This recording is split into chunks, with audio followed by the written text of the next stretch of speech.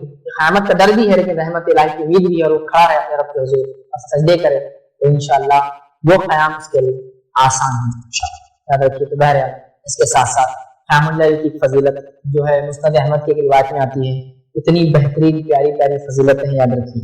ایک کی بعد ایک حدیث میں آتی ہے، یہ حدیث میں آپ کے سامنے رکھتا ہوں، آئیے حدیث کے الفاظ سنیے۔ نبی اکرم صلی اللہ علیہ وسلم فرماتے ہیں، تم رات کا قیام ضرور کیا کرو، تم راتوں کی نمازیں ضرور پڑھا کرو، تم عشاء کے بعد سے لے کے فجر سے پہلے تک کچھ نہ کچھ نمازیں ضرور پڑھا کرو، نام تہجد بولو، تراویح بولو، قیام اللیل بولو، تم پڑھا کرو، تم راتوں کا قیام ضرور کیا کرو، کیونکہ یہ تم سے پہلے صلح کی عادت تھی، تم سے پہلے کے نام والے لوگوں کی، نیک لوگوں کی عادت تھی۔ تو پہلا فائدہ، رات کی نماز نیک لوگوں کے نقش قدم پر چل رہے ہیں۔ دوسرا فرماتا ہوں عادت کی، اور رات کا قیام اللہ سے قریب کرتا ہے، رات کا قیام اللہ سے قریب کرتا ہے، دوسرا فائدہ۔ تیسرا فرماتا ہوں گناہوں سے بچاتا ہے، اور دن میں گناہوں سے بچنے کی صلاحیت پیدا ہوتی ہے اگر قیام کریں گے رات میں تو۔ چوتھا فائدہ سنیے، فرماتے ہیں آپ صلی اللہ علیہ وسلم، اور برائیوں کو مٹا دیتا ہے، جو پچھلا ہو گیا وہ نام اعمال برا کلیئر ہوتا ہے، نیا نام اعمال میں گناہ انٹری نہیں لیتے، گناہوں سے دن میں بچاتا ہے، پچھلے جو گناہ ہو گئے ان کو مٹاتا ہے۔ پانچواں فائدہ سنیے، غور سے سنیے، برائیوں کو مٹاتا ہو گیا پانچواں فائدہ، اور جسمانی بیماریوں کو دور کرتا ہے۔ کون سا ایسا انسان ہے جو بیمار نہیں؟ کون سا ایسا انسان ہے جو کہے گا میرا نام اعمال تو نیکی سے چلے؟ کون سا ایسا انسان ہے جو کہے گا گناہ میں نہیں کرتا ہوں؟ کون سا ایسا انسان ہے جو یہ کہے کہ جو پچھلے گناہ ہے وہ مٹانا نہیں چاہتا؟ کون سا ایسا انسان ہے جو کہے کہ میں سلف صالحین کے ہم سے پچھلے گزرے ہوئے نیک لوگوں کے طریقے میں نہیں چلنا چاہتا ہوں؟ یہ نیک لوگوں کا طریقہ تھا، یہ کرنے سے، رات قیام کرنے سے اللہ تعالیٰ کے ہم قریب ہوتے ہیں۔ کون سا انسان اللہ کے قریب نہیں چاہتا؟ یہ کرنے سے ہمارے دن میں گناہ نہیں ہوں گے انشاءاللہ۔ تو اللہ گناہ سے بچاتا ہے، پچھلے گناہوں کو مٹاتا ہے، اور بیماریوں سے پورے علاج، پورے مسائل کا حل، پورے پرابلم کا سلوشن رات میں جاننا ہے۔ رات میں تو جاگے میں سے کوئی ڈاؤٹ نہیں ہے۔ یہ طریقے جو صلح نیک لوگ کرتے تھے، قیام، تلاوت قرآن، استغفار، ذکر و اذکار، دعائیں، نماز لمبی لمبی، یہ سب کر کے ہم کو راتوں کو جاگنا ہے، اپنے رجگینے جو ہم نے بنا لیا، یاد رکھیے یہ بڑی اہم بات ہے، یاد رکھیے۔ اور اللہ رب العزت جو ہے قرآن میں فرماتا ہے اور کہتا ہے، امن هو قانت آناء الليل ساجدا وقائما يحذر الآخرة ويرجو رحمة ربه قل هل يستوي الذين يعلمون والذين لا يعلمون۔ اللہ فرماتا ہے بھلا جو شخص راتوں کی اوقات سجدوں اور قیام کی حالت میں گرتا ہو، آخرت سے ڈرتا ہو اور اپنے رب کی رحمت کی امید رکھتا ہو، بھلا جو شخص، اللہ فرماتا ہے، راتوں کے اوقات میں سجدے کرتا ہو اور قیام کی حالت میں جو گزارتا ہو اور آخرت کے ڈر اور اس کی بھلائی، جو شخص راتوں کے اوقات میں سجدے اور قیام کی حالت میں گرتا ہو، آخرت سے ڈرتا ہو اور اپنے رب کی رحمت کی امید رکھتا ہو، آگے اللہ فرماتا ہے بتاؤ بھلا علم والے اور بے علم کیا برابر ہو سکتے ہیں؟ مطلب اللہ تعالیٰ نے رات میں جو سجدے کرتا ہے، قیام کرتا ہے، اس کو کمپیر کر کہا کہ کیا وہ لوگ جو علم رکھتے ہیں اور جو علم نہیں رکھتے برابر ہو سکتے ہیں؟ تو یہاں دیکھیے خاص طور سے اللہ فرماتا ہے رحمت کی امید رکھتا ہو، ٹھیک ہے، اور وہ سجدے اور قیام کرتا ہے، اور خاص طور سے لیل میں، رات میں۔ تو رات میں جو قیام کرتا ہے، رات میں جو سجود کرتا ہے، تو اللہ فرما رہا ہے کہ وہ لوگ جو آخرت کو سمجھتے ہیں، علم رکھتے ہیں، تو کیا وہ لوگ جو علم رکھتے ہیں اور علم نہیں رکھتے کیا دونوں برابر ہو سکتے ہیں؟ تو ہمیں یہ عادت ڈالنا چاہیے، راتوں میں قیام کی یاد رکھیے، اور راتوں کو ہم طویل لمبا قیام کرنے کی کوشش کریں، اللہ کا تقوی اختیار کرے، یاد رکھے راتوں کو کم آرام کرنے کی کوشش کرے، اور صحت کے وقت خاص طور سے اللہ تعالیٰ سے مغفرت طلب کرے۔ کیوں؟ اس لیے کہ اللہ رب العزت نے سورہ زاریہ سورہ نمبر 51 آیت 18 اور اسی طرح سورہ آل عمران میں ایک جگہ فرمایا اور کہا وبالاسحار هم يستغفرون، مومنوں کی صفت ایک یہ ہے کہ وہ سحر کے وقت میں استغفار کرتے ہیں۔ کیا فرمایا اللہ نے؟ وبالاسحار هم يستغفرون، وہ لوگ سحر کے وقت استغفار کرتے، چونکہ اس آخری پہرے رات کا اور سب سے افضل گھڑی ہے، اللہ رب العزت نچلے آسمان پہ ہوتا ہے اور بندہ اللہ سب سے قریب ہوتا ہے، اور روز آواز لگائی کوئی مانگنے والا اور کوئی مغفرت طلب کرنے والا میں مغفرت دوں۔ تو جو ہے استغفار کا وقت ہے، یاد رکھیے۔ تو ہمیں چاہیے ہم کوشش کریں کہ اللہ تعالیٰ سے راتوں میں اٹھ کر خوب جو ہے توبہ کرے اور خوب ہم جو ہے استغفار کرے، یاد رکھیں۔ اور یاد رکھیں سلف صالحین کے قول میں سے قول ہے۔ ابو سلیمان دارانی رحمۃ اللہ علیہ فرماتے اور کہتے ہیں، یہ تاریخ دمشق میں ان کا یہ قول ملتا ہے، وہ کہتے ہیں کرنے والوں کو راتوں کے قیام میں لہو و لعب میں مشغول لوگوں سے بھی زیادہ لذت ملتی ہے۔ جو لوگ راتوں کو جا کر رب کو راضی کرنے کی کوشش کرتے ہیں نا، ان لوگوں کو جو لوگ راتوں میں جا کے لہو اور لعب مستی کر رہے ہیں یا جو ہے منمانی کر رہے ہیں یا اللہ کی عبادت کے خلاف کام کر کے راتیں گزار رہے ہیں، وہ کہہ رہے ہیں جو راتوں میں عبادت کرتا ہے نا، اس آدمی کو جب اس کی لذت کا پتہ چل جاتا ہے، لذت لگ جاتی ہے، تو اس کو ان لوگوں سے زیادہ اس میں مزہ آنے لگتا ہے۔ ہوتا ہے نا، لوگ چوراہوں میں بیٹھنا پسند کرتے رہتے ہیں، لیکن اس میں وہ کہتے ہیں اس سے زیادہ مزہ آنے لگتا ہے ان لوگوں کو جو راتوں میں جاگنے کے اللہ کی عبادت کے عادی ہو جاتے ہیں۔ پھر وہ کہتے ہیں لذت ملتی ہے، اگر رات نہ ہوتی تو اس دنیا میں زندہ باقی رہنے کی کوئی چاہت نہ ہوتی ہے۔ رات میں تو دنیا میں دن میں تو پریشان حال ہے لوگوں میں، رات میں اکیلا بندہ اپنے رب کے قریب ہوتا ہے۔ اسی طرح جو ہے ابن عمر عبداللہ بن عمر رضی اللہ عنہ کا قول ہے، طفال بن سعد میں روایت کا قول ہے، کہتے ہیں مجھے دنیا کی ان کے وفات کا وقت قریب آ گیا، موت کا وقت قریب آیا، تب وہ کہنے لگے اور فرمانے لگے مجھے دنیا کی کسی چیز کو چھوڑ جانے کا کوئی افسوس نہیں، مجھے دنیا کی کسی چیز کو چھوڑ کر جانے کا افسوس نہیں ہے۔ پھر فرماتے اور کہتے ہیں افسوس نہیں ہے، البتہ شب بیداریوں اور راتوں کی عبادت سے محروم ہو جانے کا افسوس نہیں ہے۔ دنیا کو چھوڑ کے جانے کا کوئی افسوس نہیں، مال متاع جائیداد بیوی بچے افسوس نہیں، صرف ایک چیز کا افسوس ہے جو اکیلے میں رات کی عبادت کرتا تھا، اللہ سے قریب ہوتا تھا، وہ وقا نہیں ہے۔ اتنی بڑی بات ہے، سلف صالحین کتنا راتوں کو جاگنے کے شغف تھا، عادت تھی، عادی تھے، ایک دم میں آپ لوگوں نے اس کے لیے تیار کیا تھا۔ یاد رکھیے یہ بڑی اہم بات ہے، یاد رکھیے۔ اور راتوں میں کھڑے ہونا کوئی عام بات نہیں ہے، راتوں میں کھڑے ہونا عام آدمی کے بس کی بات نہیں، راتوں میں کھڑے ہونا یہ ہر کسی کے بس کی بات نہیں۔ ہاں ہر کسی کی بس میں یہ تو ضرور ہے ابھی رات تک جا کر لہو لعب میں، شور غل میں، فلموں میں اور تھیٹروں کے اندر اور سڑکوں پر، نکڑوں میں، چوراہوں میں دوستوں کے ہال چہل بنا کے گاڑیاں بھگانے میں، گاڑیاں چلانے میں، راتوں میں ہائی ویز سے بیٹھ کر پارٹیز کرنے میں تو ہو سکتا ہے، لیکن رات میں عبادت کرنا ہر آدمی کے بس کی بات نہیں ہے۔ یہ اللہ کے بہت کم بندے ہوتے ہیں جن کو اللہ رب العزت نیک توفیق دیتا ہے کہ اللہ رب العزت کے کے رات میں عبادت کرتے ہیں۔ اور اس تعلق سے آئیے ایک مشہور قول آپ سنیے، یہ قول جو ہے قتادہ رحمۃ اللہ علیہ کا ہے، جو بہت مشہور مفسر ہے نا، آپ ابن کثیر پڑھیں گے تو قتادہ یہ فرماتے ہیں، قتادہ رحمۃ اللہ فرمایا، یہ وہ جو ہے مفسر ہے، ان کا قول ہے۔ قتادہ رحمۃ اللہ علیہ فرمایا کرتے تھے، ان کا قول ہے جو ہے، ان کے قول میں کیا ہے، وہ کہتے تھے منافق کبھی بھی اطاعت الہی کے لیے راتوں میں جاگ نہیں سکتے۔ وہ کہا کرتے تھے منافق کبھی بھی اطاعت الہی کے لیے راتوں میں نہیں جاگ سکتے۔ تو منافق تو ویسے فرض بھی دکھانے کو کرتا ہے تو رات میں کیوں جاگنا ہو؟ تو کہتے تھے منافق کبھی بھی رات میں اطاعت الہی کے لیے جاگ نہیں سکتے۔ یہ تو صرف سچا مومن ہے، اسے میں نے بھی کہا سچا مومن، کیونکہ رات میں فرض نماز کو تو لوگ دیکھ رہے ہیں تو منافق آ جاتے تھے، لیکن رات میں تھوڑی منافق نماز پڑھتے ہوں گے۔ تو کہتے ہیں کہ منافق کبھی بھی جو ہے اطاعت الہی کے لیے رات میں جاگ نہیں سکتا۔ یاد رکھیے، بڑی بات ہے، یاد رکھیے، ایک بڑا بھاری قول ہے ہم جیسے لوگوں کے لیے، یاد رکھیے۔ بہرحال آگے آئیے ہم دیکھتے ہیں اللہ رب العزت نے فرمایا تھا تتجافى جنوبهم عن المضاجع يدعون ربهم خوفا وطمعا ومما رزقناهم ينفقون۔ اللہ فرماتا کہتا ہے ان کے پہلو بستر سے الگ رہتے ہیں، مطلب صحابہ کے تعلق سے آئی بات کہ وہ راتوں میں جاگتے ہیں، اپنے اللہ کے نیک بندوں کا تذکرہ کر رہا ہے کہ ان کے پہلو بستر سے الگ ہوتے ہیں، رات میں الگ رہتے ہیں، وہ جہنم کے خوف اور جنت کی لالچ میں اللہ تعالیٰ کو پکارتے ہیں۔ کوئی نہیں جانتا کہ ان کی آنکھوں کی ٹھنڈک کا کیا سامان چھپا رکھا ہے جو انہیں ان کے اعمال کے بدلے میں دیا جائے گا۔ وہ لوگ جو راتوں کو اپنے پیٹ کو بستر سے الگ رکھتے ہیں، مطلب فرائض ادا کرنے کے علاوہ راتوں میں اٹھتے ہیں، اللہ فرما رہا ہے، اور اللہ سے خوف کرتے، جہنم سے اس سے پناہ مانگتے ہیں، جنت کے تعلق سے طلب کرتے، اللہ سے اس کی لالچ رکھتے ہیں، تو اللہ فرما رہا ہے اللہ کو پکارتے ہیں۔ کوئی نہیں جانتا اللہ نے ان جیسے لوگوں کی آنکھوں کی ٹھنڈک کے لیے کیا سامان چھپا کر رکھا ہے، معلوم نہیں ہے۔ اللہ تعالیٰ نے ایسے نیک لوگ جو رات میں جاگتے ہیں ان کے لیے خزانے جمع کر رکھے ہیں، ایسی نعمتیں جمع کر رکھی ہے جس کو دیکھ کر ان کی آنکھوں کو ٹھنڈک نہیں، لیکن وہ کیا ہے اللہ کرا یہ خود نہیں جانتے، لیکن یہ کر کے آؤ پالو گے اس چیز کو۔ بڑی بات، بہت بڑی بات یاد رکھیے، ہمیں راتوں کو جا کر اللہ کی عبادت میں گزارنے کی کوشش کرنا چاہیے۔ یوں تو بہت گل چھرے، عیش مستی مذاق، انجوائمنٹ، کنٹری سائڈ جو ہے پکنک اور رات میں خیمے لائی گھوم یہ بہت ہوگا، لیکن یہ عادت، یہ مشغلہ ہم کو بنانا یاد رکھیے اور اس کے فائدے اٹھانا ہے۔ اسی طرح اللہ رب العزت جو ہے قرآن میں فرماتا ہے، سورہ دہر کی آیت نمبر 26 اور 27 میں فرماتا اور کہتا ہے وَمِنَ اللَّيْلِ فَاسْجُدْ لَهُ وَسَبِّحْهُ لَيْلًا طَوِيلًا إِنَّ هَؤُلَاءِ يُحِبُّونَ الْعَاجِلَةَ وَيَذَرُونَ وَرَاءَهُمْ يَوْمًا ثَقِيلًا۔ اللہ فرماتا اور کہتا ہے، غور سے سنیے کیا ہے، اللہ فرماتا ہے اور رات کے وقت اس کے سامنے سجدے کر اور رات کا طویل عرصہ اس کی تسبیح کیا کر نبی اکرم صلی اللہ علیہ وسلم کو اسپیشل حکم اور انبیاءوں کے لیے یا نبی اکرم صلی اللہ علیہ وسلم کے لیے رات کی نماز فرض تھی، اگر ضروری ہوتی ہے، اگر اور آپ ہمیشہ پڑھتے تھے.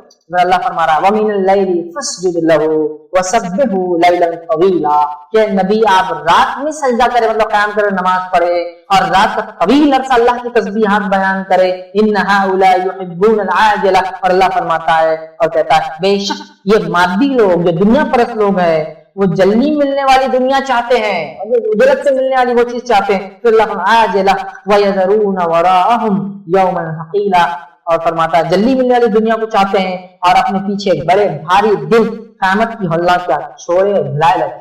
یہ لوگ دنیا پرست لوگ دنیا چاہتے ہیں لیکن آخرت کو بھلا بیٹھے ہیں، اس کی عذاب کو، اس کی ہولہ سے جو ہے یہ لوگ بالکل انجان ہیں. لیکن اے نبی آپ راتوں میں جگہ کیا کیجئے، سجدے کیا کیجئے، خوب ذکر کیا کیجئے اور ایک بڑا طویل عرصہ اس میں گزاریے. ابھی تو نبی اکرم صلی اللہ علیہ وسلم لمبی لمبی راتوں میں نمازیں قیام کرتے تھے. جیسے قیام ہوتا تھا ویسا اتنا لمبا رکوع ہوتا تھا، ویسا اتنا لمبا سجدہ ہوتا تھا، بہت آرام اور اطمینان کے ساتھ.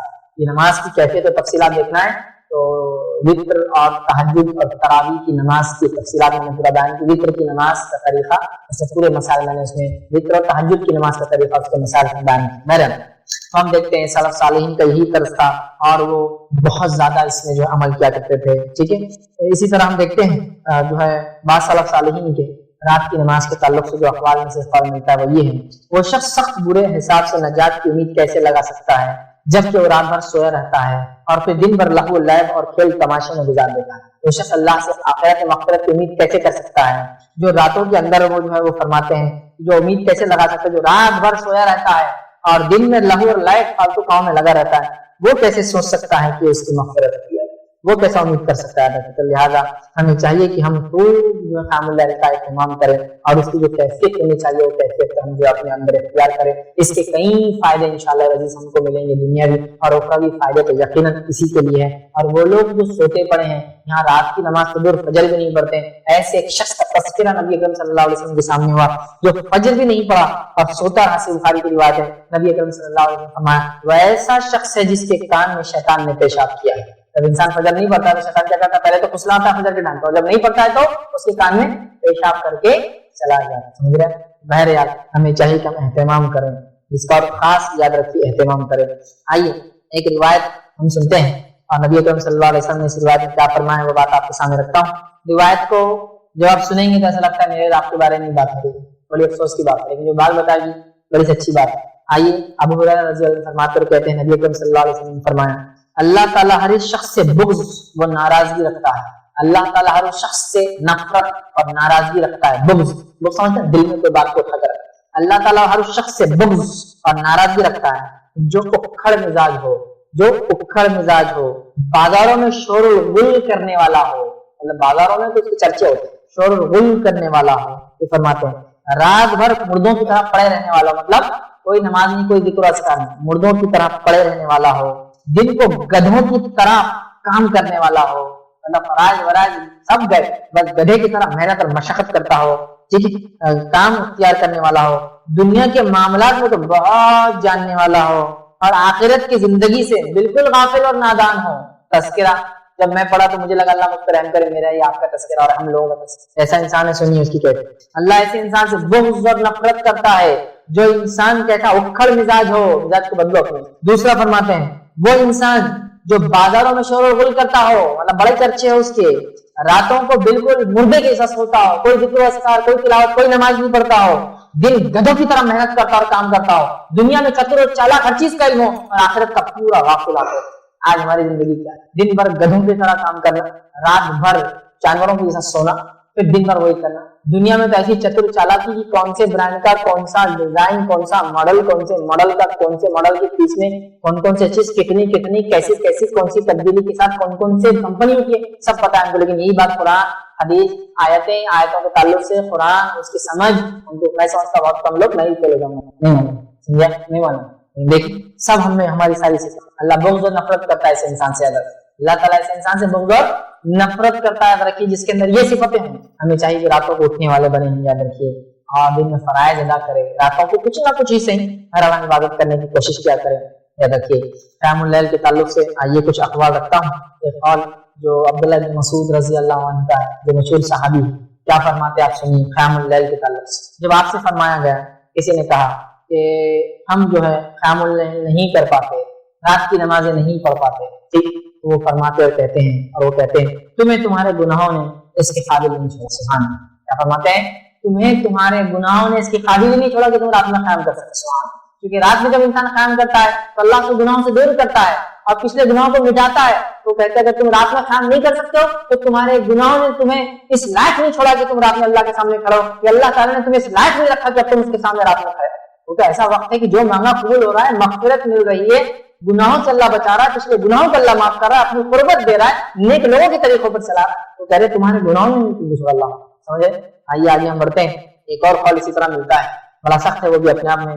تو کسی سے کہا گیا میں رات کی نماز کے تعلق سے، تو لوگوں نے کہا کہ ہم استطاعت نہیں رکھتے رات کی نماز کی، تو فرماتے ہیں، یا کسی نے ان سے کہا کہ قیام اللیل کی استطاعت نہیں پاتے، تو ایسا کوئی طریقہ بتائیے جس طریقے کو اختیار کرنے سے ہم قیام اللیل کرنے لگے۔ تو فرماتے ہیں دن کو اللہ تعالیٰ کی نافرمانیوں میں نہ گزارو تو رات کو اللہ تعالیٰ تمہیں خود کھڑا کر لیں گے اپنے سے۔ عبداللہ بن مسعود کیا فرما رہے ہیں؟ تمہارے برائیوں نے، گناہ نے تمہیں اس لائق نہیں چھوڑا کہ تم رات میں کھڑے ہو سکو۔ یہاں دوسرے قول میں ایک بات مل رہی ہے کہ دن نافرمانیوں مت گزارو تو اللہ تعالیٰ تمہیں خود رات کو اپنے سامنے کھڑا کرے۔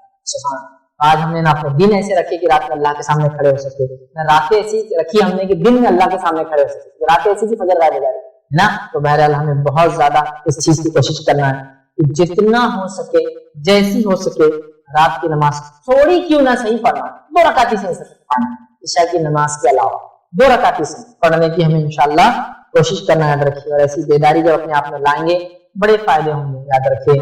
ابو داؤد کی روایت ہے، اور صرف ہم کو نہیں جاننا، آپ نے بھی بچوں کو بھی جگانا۔ ابو داؤد کی روایت، نبی اکرم صلی اللہ علیہ وسلم فرمائے اللہ تعالیٰ ایسے آدمی پر رحم فرمائے جو رات کو اٹھا اور نماز پڑھی، اور اس نے اپنی اہلیہ بیوی کو بھی اٹھایا اور اس نے بھی نماز ادا کی، اور اگر اس نے اٹھنے سے پسو پیش کیا، مطلب بیوی اٹھنے کو تیار نہیں تھی، تو اس نے چہرے پر پانی کا چھینٹا مارا۔ اور اللہ تعالیٰ ایسی عورت پر رحم کرے جو رات کو بیدار ہوئی اور اس نے نماز پڑھی، پھر اس نے اپنے شوہر کو بیدار کیا، اگر وہ نہیں اٹھا تو اس نے اس کے منہ میں پانی مارا۔ یہ فجر کی پہلے کی بات ہے۔ اور ماں عائشہ رضی اللہ عنہا فرماتی ہے نبی اکرم صلی اللہ علیہ وسلم مجھے رات میں اٹھاتے تہجد کے لیے، اور رات میں پانی مار کے کیوں تو گدھے کو پیچھے کرے، اٹھتا ہی نہیں۔ اب میں ایک ہی بات 25 شرک آپ کے سامنے رکھتا ہوں، ایک ہی پوائنٹ کے اندر کئی پوائنٹس میں نے کور کیے تاکہ اس سے ریلیٹڈ پورے ایشوز یقیناً مکمل نہیں ہیں، کچھ حد تک کوشش کی جو شرک نظر آتے آپ کے سامنے رکھیں۔ پہلا پوائنٹ، اللہ کے علاوہ کسی کو پکارنا مدد کے لیے، حاجت روائی کے لیے، جو فوق الاسباب ہو، کسی سبب سے اونچا ہو، شرک ہے۔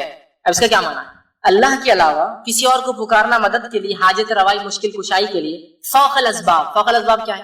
اللہ نے کچھ لوگوں کو صلاحیتیں دے رکھی، ان صلاحیتوں کے تحت آواز دینا جائز، اس کو تحت الاسباب، سبب کے تحت، فوق الاسباب، سبب سے اونچا۔ جیسے آپ گڑھے میں گر گئے اور بازو سے ایک انسان جا رہا ہے، اللہ نے اس کو طاقت دی آپ کو کھینچنے کی، آپ بول سکتے ہیں اے فلاں مجھے اٹھا لو، یہ شرک نہیں ہو۔ ورنہ بہت سے لوگ ہوتے ہیں یہ جو ہے وہابڑے بولتے یہ شرک ہے، وہ شرک ہے، پھر ان کی امی سے کھانا کیوں مانگتے ہیں، ابا سے کھانا کیوں مانگتے ہیں، ایسا بولا پھر دے دو، شرک ہو گیا نا، مانگ رہے ہیں تم۔ میرے بھائی تحت الاسباب مانگنا جائز ہے، فوق الاسباب نہیں مانگتے نا۔ ابا اگر دبئی میں تو میں یہاں سے بولتا ابا کھانا دو، امی کھانا دو، امی سامنے ہے، صحت اچھی ہے، پکانا آتا تو بولتا امی کھانا دو۔ تحت الاسباب، سبب کے تحت اللہ نے صلاحیت دی تو مانگ رہا ہوں، سمجھ رہے؟ فوق الاسباب مانگنا تو کسی کو مدد کے لیے، حاجت روائی کے لیے، مشکل کشائی کے لیے آواز دینا فوق الاسباب، سبب سے اونچا۔ دفن منو مٹی نیچے اور آواز دے رہے مدد کر، فوق الاسباب، سبب۔ زندہ بھی ہوتے تو کبھی کبھی انسان مدد نہیں کر پاتا ہے، تو ہوتا ہے آپ کنویں میں گر گئے، کوئی انسان جا رہا سوکھا کنواں ہے، کیا کرے گا وہ؟ بولے گا ارے بھائی رکو، آپ میرے کو مدد لانا پڑیں گی، اس لیے کہ رسی نہیں ہے، سیڑھی نہیں ہے، میں اتر نہیں سکتا ہوں، میری صحت نہیں، مجھے عادت نہیں ہے، اتنا خطرناک ہوا ہے، سمجھے نا؟ اس کی بھی سبب سمجھ۔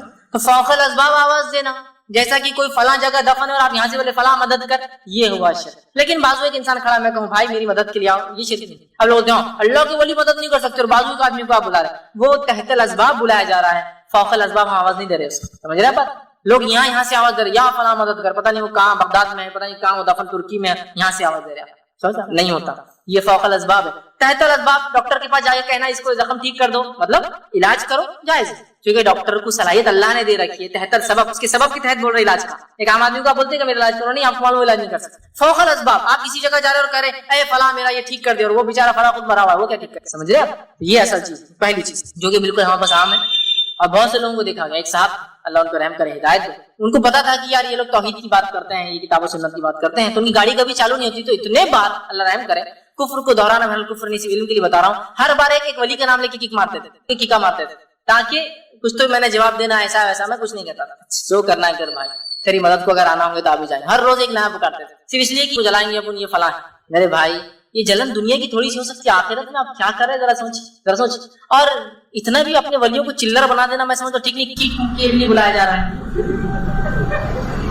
منسٹر لیول کا آدمی رہا، کارپوریٹ لیول کا آدمی تو بلاتے نہیں جلدی، اور ولیوں کو کیکوں کے لیے بلا رہے ہیں۔ اب خیر میں کچھ بولتا ہے تو کیا کریں گے، ایک صاحب تھے ان کو پتا چل گیا کہ ہم لوگ توحید پر ہے، دونوں جم میں آتے تھے، میں بھی جم جاتا تھا، تو جم کے اندر تھر تھر کانپ رہے تھے، کچھ نہیں بولتا، میں نے کہا اب اتنا ہی باقی تھا کہ تو ایکسٹرا لوڈ اٹھا، ایکسٹرا لوڈ تو اٹھا، جم تو جا اور آئے مدد کی ہیلپ کی، سبحان اللہ، تو نے تو بولنا چاہیے تھا جم کے مالک رہا، ہیلپر کو دے گوڑا، لیکن صرف جلانے کے لیے، مطلب کہ یہ لوگ بولتے ہیں اللہ سے مانگنا صرف، تو میں اب آواز دوں گا، اس سے کسی کو کچھ نہیں جانے والا سوائے اپنی آخرت کو ہم خود خراب کریں۔ اور اندازہ لگائیے اپنے ولیوں کو اتنا چیپ کیوں بنا رہے ہیں، اتنا سستا کیوں بنا رہے ہیں کہ آپ کی جم میں ہیلپ کرنے آ رہے ہو، ایکسٹرا لوڈ تو اٹھا رہا وہ ہیلپ کریں گے، سپورٹ کریں گے، کتنی مطلب آپ خود دیکھیے ہم کہاں بول رہے، کیا بات بول رہے اور کیا مقام دے اللہ کے ولی، اور تو دیکھ تو نے مقام کیا کر دیا، کک بنانے بلا رہا، جم کے اندر ویٹ اٹھانے بلا رہا، تو دیکھ تو نے کیا کر دیا، ہم تو ان کا مقام اپنی جگہ رکھ رہے جو ہے، جو ہونا چاہیے، ٹھیک ہے۔ تو اللہ کی ولیوں کا ہم انکار نہیں کرتے، اللہ کی ولیوں پر ہمارا ایمان ہے کہ اللہ کے ولی ہوتے نیک لوگ ہوتے ہیں، اس لیے کہ صحیح مسلم کی روایت آپ نے فرمایا جو اللہ کے ولی کو تکلیف دیتا ہے، اس کے دوست کو تکلیف دیتا ہے، اللہ اس کے اوپر ایک بھوکے شیر کے ساتھ ٹوٹ پڑتا ہے، مانتے ہیں تمام چیز، لیکن ہم نے غلو نہیں کیا ان کو ان کے مقام سے اونچا، جیسا عیسیٰ ابن مریم کے ماننے والوں نے عیسیٰ علیہ السلام کو نوبت سے اٹھا کر، رسالت سے اٹھا کر جو ہے عبادت تک لے گئے، ہم غلو نہیں کرتے، نہ کسی نبی کی ذات میں، نہ کسی صحابی کی ذات میں، نہ کسی ولی کی، ٹھیک۔ اسی طرح جو ہے دوسرا، تاگے، دھاگے، سیپی، کوڑی، منکا، پتھر، انگوٹھی، مالا، لیمبو، بھلاوا، ناریل، مرچی، چاول، تعویذ، خبر کی مٹی، کپڑا، انگوٹھی، کاغذ، انڈے، اور اسی طرح جو ہے حروف مقطعات، یا اسی طرح جو ہے گھوڑے کی نال یا امام ضامن، یہ تمام چیزوں کا باندھنا، لٹکانا، چپکانا، کھانا، دھونا، ٹھوکنا، دبانا، چھپانا، یہ تمام چیز سب، اس کے علاوہ بھی اور کیا کیا ہو سکتے ہیں آپ اپنے اس میں اندازہ لگائیے اور اس میں ایڈ کر ڈالیں، یہ سب چیز تو میں نے دیکھی ہوتی ہے، سکے بھی ہوتے کبھی ٹھوک دیتے خیر کے لیے، نالے ہوتی ہے، کچھ بھی چیز اگر آپ لگاتے ہیں، ٹھوکتے ہیں، چپکاتے ہیں، کھاتے ہیں، پیتے ہیں، دھو کر رکھتے ہیں، ٹھوکتے، کیلے بھی ہوتے ہیں، پڑھ کے پھوکے ہوئے کیلے، کچھ بھی کرتے ہیں، چیزیں چھوٹی چھوٹی ہیں، لیکن اگر یہ عقیدہ ہے تو یہ تمام چیز اس کو اگر لٹکاتے ہیں، کھاتے ہیں، پیتے ہیں، دھوتے ہیں، چھپاتے ہیں، چٹکاتے ہیں، دباتے ہیں، جلاتے ہیں، جھاڑتے ہیں، بہت سی چیزیں ہوتی ہیں، الگ الگ اعمال ہوتے ہیں، یہ تمام چیزیں اس نیت سے یہ کرنا کہ یہ حفاظت کریں گے، شیاطین کو دور رکھیں گے اور خیر و برکت لائیں گے، یہ تمام شرک ہے۔ لیمو لٹکا دیا، حفاظت ہو، نال لگا دی، برائی گھر میں نہ آئے، سکہ ٹھوک دیا، خیر اندر آئے، ہوتا ہے نا دروازوں پہ سکے ٹھوکتے ہیں لوگ، ہے نا، اسی طرح کیلا ٹھوک دیا، شیطان سے حفاظت کے لیے پڑھ کے دی تو بابا نے ٹھوک دیا، انگوٹھی پہن لی، امی کو کوئی شر وہ نہیں کر سکتا، میرا دماغ ٹھنڈا ہو گیا، مجھے فلاں ہو گیا، یہ ہوگا، مٹی کھالی خبر کی بہت ڈر لگ رہا بچے کو، مٹی لاؤ خبر کی، اس کے گلے میں ڈال دو، میں اچھا ہو گیا، یہ تمام شرک ہے۔ تعویذ ڈال دیا، میرا کام نکل گیا، تعویذ ڈال دیا، اس کا کام نکل گیا، تعویذ ڈال دیا، میری دکان چل گئی، تعویذ ہٹا دیا، میری دکان بیٹھ گئی، ہے نا، پھر کھایا جاتا ہے، جلایا جاتا ہے، چپکایا جاتا ہے، پھاڑا جاتا ہے، توڑا جاتا ہے، ڈبایا جاتا ہے، دفنایا جاتا ہے، پتھر کیا کیا ہوتا ہے آپ سب اس میں ایڈ کر لیجیے، اس نیت سے کہ یہ حفاظت کر سکتے ہیں، بلاؤں کو دور کر سکتے ہیں، شیطان کے خلاف ہمارے مددگار ثابت ہوں گے اور خیر اور برکت کو لا سکتے ہیں، یہ کام اگر کریں گے تمام کے تمام شرک ہے۔ تیسرا عمل جو کرتے ہیں یہ کیا، یہ بھی شرک ہے، اس میں لفظاً ایک ایک چیز کھول کھول کے رکھنا ہو تاکہ بات واضح ہو، اس کے علاوہ بھی ہو سکتے ہیں لیکن جو میرے نظر میں نے رکھنے کی کوشش کی۔ تیسرا یہ ایسے کلمات کا پڑھنا، ایسے جملوں کا ادا کرنا جو غیر اللہ کو خوش کرنے کے لیے، اس کی تعظیم یا اس کی تعریف یا جن اور شیاطین کو خوش کرنے کے لیے ہوتے ہیں، یہ جو ہے شرک ہے۔ بہت سے کلمات مسلمان پڑھتے ہیں جس کا معنی ان کو خود معلوم نہیں، اور اس لیے پڑھتے ہیں جس میں انبیاء سے دعائیں ہوتی ہیں، شہداء سے دعائیں ہوتی ہیں، شیاطین سے مدد مانگی جاتی ہے، یہ تمام شرک ہے، یاد رکھیں تمام شرک۔ جب بھی آپ کوئی دعا پڑھے، وظیفہ کرے، پہلے جان لیں کیا پڑھ رہے ہیں، کیا پڑھ رہے ہیں، بہت اہم چیز ہے، یاد رکھیں، ٹھیک ہے، ورنہ شیاطین کو خوش کرنے، انبیاء سے دعائیں ہیں، یا جو ہے پتہ نہیں کس کس سے مدد ہے، جو انبیاء اور غیر انبیاء اور پتہ نہیں ولی ہے نہیں ہے، مسلم اور غیر مسلم مدد مانگی جا رہی ہے، اس کو یاد رکھیے۔ جو بھی کلمات جملے آپ پڑھیں اس بارے معلوم ہو کیا پڑھا جا رہا ہے اور وہ ثابت ہونا بھی چاہیے، اور اسی طرح جو ہے پتا ہو کیا، ورنہ ایسی چیزیں بھی ہوتی ہیں جس میں کلمات غیر اللہ سے مدد مانگنا۔ چوتھی چیز، اللہ کے علاوہ دوسروں کے لیے قربانی کرنا، نذر اور نیاز کرنا، چاہے وہ زندہ ہو، چاہے مردہ ہو، چاہے انسان ہو، چاہے جن یا کوئی غیر ہو، یاد رکھیے یہ شرک ہے۔ اللہ کے علاوہ کسی اور کے لیے قربانی کرنا، نذر اور نیاز مانگنا، قربانی، نذر، نیاز، جس کو منت کہتے ہیں عام زبان میں، قربانی کرنا، نذر مانگنا، نیاز کرنا یا منت مانگنا غیر اللہ سے شرک، نہیں نہیں نہیں نہیں، ہم اللہ کے نام سے کرتے بس وہ در پہ کرتے تھے. وہی تو مسئلہ ہے. مشرکین بھی تو یہی کر رہے تھے. اللہ ہی سب سے بڑا رب تھا, کسی اور کا در اپنا لیا تھا اللہ کو خوش کرنے کے لیے. وہی تو شرک تھا ان کا, اس لیے تو مشرک کہلائے. وہ بتوں کو کیا کرتے, بتوں کے سامنے قربانی کرتے کہ اللہ خوش ہو, یہ قربانیوں کو پہنچائے. ہم بھی وہی کر رہے کہ فلاں بابا کے پاس کریں گے تو اللہ تک پہنچائیں. وہی تو شرک ہے میرے. اسی کو تو شرک کہا گیا, اسی کو تو سمجھنے کی ضرورت ہے. اور اس کو یہ نہیں کہو اپنے بابا کے خلاف بات ہو رہی ہے, اس کو ایسا مت لیجیے کہ ہمارے خلاف اور ان کے خلاف. بات یہ ہے کہ ہمیں بہت سنجیدگی سے سوچنا ہے, کہیں کوئی عمل ہمارا رب کے خلاف تو نہیں جا رہا. وہ اصل دنیا لاکھ ناراض ہو کچھ فرق نہیں پڑتا میرے بھائی, رب ناراض ہو. ٹھیک ہے. اسی طرح پانچواں کام, اللہ کے علاوہ کسی اور سے دعا مانگنا اور پناہ طلب کرنا. ٹھیک ہے. اللہ کے علاوہ کسی اور سے دعا مانگنا اور پناہ طلب کرنا, مطلب کیا ہوا, مشکل آ گئی یا فلاں مدد کر اللہ کے علاوہ, یا پھر پناہ طلب کرنا, اے فلاں مصیبت سے بچا لے, مصیبت آ رہی, آندھی آ رہی, طوفان آ رہی, اللہ کو چھوڑ کر کسی اور سے دعائیں مانگنا اور پناہ طلب کرنا. پناہ سمجھتے نا, حفاظت میں جانا. یہ کیا ہے, شرک ہے. اور آج ہم دیکھتے ہیں اللہ کے علاوہ دعائیں مانگنا تو کیا ہے. اندازہ لگائی ایسی ایسی دعائیں کہ جسی کو امتحان ہے. نہیں دینے والا اللہ ہی. ارے میرے بھائی مشرک کا بھی تو عقیدہ تھا نا, دینے والا اللہ ہے, آسمان پیدا کرنے والا اللہ, بارش دینے والا اللہ, ان کو بنانے والا اللہ. شرک یہی تو تھا کہ بتوں کی طرف چیزوں کو منسوخ کرتے تھے. یہی تو شرک تھا. سمجھنے کی بہت سخت ضرورت ہے کہ اللہ کے علاوہ کسی دعا مانگنا یا پناہ طلب کرنا شرک. چھٹا, مقبرے یا قبروں پر یا آستانوں پر یا علم یا تعزیے. ٹھیک, خبروں پر خبر, مقبرے آپ سمجھتے ہیں کنسٹرکٹڈ بہت زبردست چیزیں ہیں جو وہ کر رہے ہیں. اسی طرح جو ہے ان سے دعا مانگنا, ان سے منت مرادے, اپنی حاجت روائی کی دعائیں دینا. اسی طرح ان کے لیے قربانیاں کرنا, چڑھاوے چڑھانا اور ان کا طواف کرنا, ان پر نماز پڑھنا, یہ سب شرک ہے. سمجھ رہے بات, یہ تمام چیزیں شرک ہے. ان سے مانگنا, مدد, دعائی, اولاد, اسی طرح منت مرادے, چڑھاوے چڑھانا, ان کے لیے قربان کرنا, طواف کرنا ان کا جا کر, یا اسی طرح جو ہے نماز پڑھنا, یہ تمام کیا ہے, شرک ہے. یاد رکھیں. ساتویں چیز جو ہے جادو کا کرنا کفر ہے اور شرک ہے. یاد رکھیے, اس لیے کہ جادو ایکچولی کفر انوالو کرتا ہے. وہ ایسا کفر ہوتا ہے جس سے انسان شرک کر ہی بیٹھتا ہے. جنوں کو خوش کرتے ہیں علاقائی, اور بڑے بڑے جنوں کو خوش کر کے اپنے کام نکلواتے ہیں, تو یہ پہلے کفر ہے پہلے درجے کا, اور اس کے بعد شرک بھی ہوتا ہے. دونوں اس میں انوالو ہوتا ہے. تو جادو کا کرنا کفر ہے, شرک ہے, اور یہ شرک تک لے جاتا ہے. اسی طرح فال کھولنا شرک ہے. فال کھولنا سمجھتے ہیں نا, چلو کل کیا ہوں گا ذرا دیکھ لیتے. ارے کوئی تو بھی جا رہا ہے, ذرا فال کھول دو, 2-4 چٹھیاں بنا کے اپنے فالا کھول رہے, کل کام ہوں گا یا نہیں ہوں گا. ٹھیک, یہ سب کیا ہے, شرک ہے. اسی طرح جو ہے آٹھویں چیز, نظر بد یا بیماری سے حفاظت یا علاج کے لیے تعویذ کا پہننا شرک ہے. نظر بد, اور یہ بری نظر بہت جلدی لگ جاتی ہے, بچے کو تعویذ ڈال دی, وہ ذرا کمزور ہے اس کا معاملہ, نظر جلدی لگ جاتا ہے. اسی طرح جو ہے بیماری سے, نظر بد سے حفاظت کے لیے یا علاج کے لیے, نہ ہو بول کر یا علاج کے لیے. ارے بہت بیماری بہت گھٹی, کیا کرو, ٹھوک دو بولے ایک ساتھ تعویذ, کیا ہوگا, بیماری نہیں آئے گی. کیا لکھا ہو تعویذ میں, تو قرآن. میرے بھائی قرآن شفا ہے, یہ میں بھی مانتا ہوں, لیکن اگر ڈاکٹر آپ کو چٹھی لکھ کے دے دوا کھاؤ, اور چٹھی کو جب پڑھ کر گلے میں ڈال کے گھومے, تو شفا ہوتی؟ نہیں, شفا بولے تو شفا, قرآن شفا ہے. وَنُنَزِّلُ مِنَ الْقُرْآنِ مَا هُوَ شِفَاءٌ وَرَحْمَةٌ لِلْمُؤْمِنِينَ, ہم نے قرآن کو نازل کیا ہے جو کہ مومنوں کے لیے شفا اور رحمت ہے. بات تو صحیح, شفا بولے تو شفا. اللہ نے قرآن میں کہا شہد میں شفا ہے, تو شہد کا ڈبی مر کے گلے میں لٹکا لینا. وہی لفظ جو قرآن کے لیے, وہی لفظ شہد کے لیے بھی قرآن میں کہ شفا ہے. تو اب شہد کو لینا, کھانا نہیں, کبھی بیمار ہوتا لے کے گلے میں لٹکا کے گھومنا, شہد ہے نا, شفا ہے قرآن میں, تو ختم. کوئی بولے گا بیوقوف آدمی, کھول کے پی, چاٹ, لگا تو شفا ہے. زخم پہ لگانا, چاٹنا, پینا, یہ شفا ہے. اب قرآن میں شفا ہے, تو پھر ایسا لگے یہ شفا کا طریقہ ہے حاصل کرنے کا. دوا میں شفا ہے, ٹھیک ہے, تو دوا کا ڈبہ لو اور گلے میں لٹکا کے گھومو, اس میں شفا ٹھیک ہے, استعمال آگے. آیت الکرسی ہے, ٹھیک ہے, تو پڑھو گا تو شیطان دور بھاگے گا. گلے میں لٹکانے سے بھگتا ہے, گلے میں لٹکانے سے بھگتا ہے. ایک حافظ قرآن انسان کیا ہے, اس کے تو پورے سینے میں قرآن ہے, اس کو شیطان نہیں بہکاتا کبھی آگے, پورے آیت الکرسی کا پورا قرآن بھرا ہوا اس کے اندر, نہیں بہکاتا کیا, بتائیے. جب حافظ قرآن پڑھیں گا تو وسوسے سے دور ہے نا. یہ ہے میرے بھائی, پڑھنا ہے, عمل کرنا, یہ مانا ہے اس کا. ٹھیک ہے, لٹکا کے گھوم رہے آپ. نہیں, قرآن تو جائز ہے, غیر قرآن جائز نہیں. حدیثوں میں جو آتا ہے وہ بت والے تعویذ رہتے تھے, بس ہر چیز کو لے جاؤ اور وہاں لے جا کے لگا دو. یہ تو بنی اسرائیل کے لیے ہے, یہ تو فلاں قوم کے لیے ہے, یہ تو نوح علیہ السلام کے لیے, یہ تو قریش کے لیے, تو فلاں کے لیے. ہم کیا, ہم پورے کے پورے جنتی کچھ بھی نہیں کرتے. یہ اپنے آپ پہ لاگو کرنا ہے. ٹھیک, تو نظر بد یا بیماری کے علاج یا شفا کے لیے تعویذ کا لٹکانا پہننا شرک. نویں چیز, وہ عمل جو خالص اللہ کے لیے کیا جانا چاہیے, وہ دوسروں کے لیے کرنا شرک ہے. مثلاً ایسی محبت جو محبت کا تقاضا کہ اللہ سے کی جائے کسی اور سے کرنا, یا ایسا ڈر جو صرف اللہ سے رکھا جائے کسی اور سے رکھنا. مثال ایسے کام جو خالص اللہ کے لیے ہونے چاہیے کسی اور کے لیے کرنا شرک ہے. مثال کے طور پر ایسی محبت کسی سے کرنا جیسا اللہ سے کرنے کا حق ہے, اور ایسا ڈرنا کسی مخلوق سے جیسا اللہ نے ڈرنے کا, یہ بھی شرک ہے. بہت سے لوگوں کو جتنا ڈر اللہ کی غضب سے, اس کے عذاب سے نہیں لگتا, اس سے ڈر ان کو ایک شیطان کا قصہ سنا لگنا شروع ہوتا, تھر کانپ رہے, رات میں نیند نہیں آ رہی. عذاب کا بولو, جہنم میں عذاب ہے, جہنم میں عذاب دیکھا جائے.